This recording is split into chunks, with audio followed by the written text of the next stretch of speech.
Hi అండి. Welcome to అమోఘం by Aparna. ఈరోజు మనం పొన్నగంటి కూర పప్పు ఎలా చేసుకోవాలో చూద్దామండి. ఇంకా నేను పప్పు కోసం 2 రకాల కందిపప్పును నానబెట్టుకున్నానండి ఒక 10 నిమిషాల పాటు. నెక్స్ట్ పొన్నగంటి కూరని బాగా సాల్ట్ వాటర్‌లో వాష్ చేసుకోవాలండి. రైనీ సీజన్ కదా! బాగా క్లీన్ చేసుకొని పెట్టుకోవాలండి పొన్నగంటి కూరని. చాలా మంచిదండి కంటికి, హెల్త్‌కి. సైట్ ఉన్న వాళ్ళు ఎక్కువగా తింటారు ఇది. నెక్స్ట్ ఇందులోకి చింతపండు వేస్తున్నానండి, 2 రెబ్బల చింతపండు. ఉల్లిపాయ, పచ్చిమిర్చి కూడా యాడ్ చేస్తున్నానండి నేను.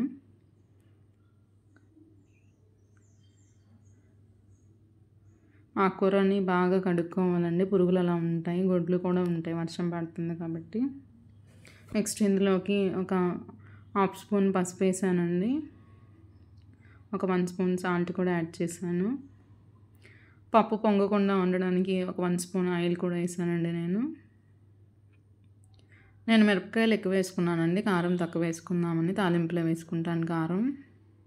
ఒక 5 విజిల్స్ వేయించుకుంటే సరిపోయిద్దండి. డైరెక్ట్‌గా ఆకులైనా వేసుకోవచ్చు, కట్ చేసి వేసుకొనైనా వేసుకోవచ్చు అండి, ఎవరి ఇష్టానికి నచ్చినట్టు వాళ్ళు. ఒక 5 విజిల్స్ వేయించుకుంటున్నానండి నేను కుక్కర్‌తో ఇక్కడ.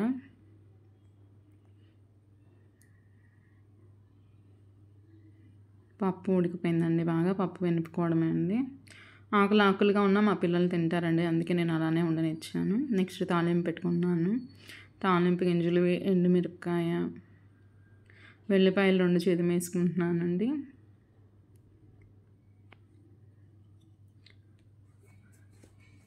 కరివేపాకు యాడ్ చేసుకుంటున్నానండి. పసుపు పప్పులో వేసానండి, ఆల్రెడీ వేయలేదు.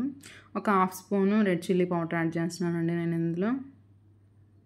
ఓన్లీ కలర్ కోసం అంతే అండి. ఆల్రెడీ గ్రీన్ చిల్లీ స్పైస్ సరిపోయిద్దండి నాకు. ఒక హాఫ్ స్పూన్ మాత్రమే వేసాను. ఇప్పుడు పప్పు ఉడకపెట్టుకున్న పప్పును కూడా తాలింపులో కలిపేసుకోవడమే అండి.